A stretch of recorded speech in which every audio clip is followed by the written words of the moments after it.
Alors, si on parle de l'alternance dans le parcours des étudiants, je pense que c'est le cursus le plus important et intéressant qui puisse arriver dans la vie d'un étudiant.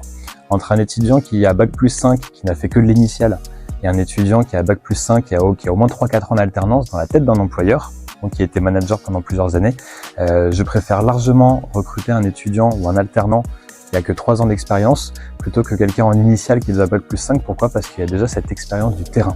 Avoir le fait d'avoir déjà vécu dans une entreprise, le fait d'avoir vécu en collectif dans une équipe, le fait d'avoir fait des collaborations potentiellement avec différents services ou autres, je pense qu'à mon sens, l'alternance permet vraiment de donner toutes les armes pour avoir cette notion et de professionnalisme dans un premier temps. C'est quand j'ai fait plusieurs fois le module management d'un club de sport, et c'est de leur faire un planning d'équipe.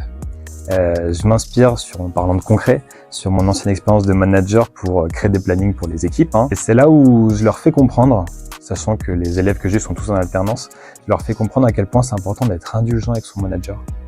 Parce que quand on voit la complexité des fois de faire des plannings, et des fois je les laissais 1 heure, 1 heure et demie, 2 heures, et je les voyais qu'ils se prenaient vraiment au jeu. C'est ça qui était hyper intéressant, c'est qu'ils mettent un peu plus d'empathie envers leur manager parce qu'ils comprennent la complexité que c'est et à quel point on peut perdre quelques neurones à créer des plannings.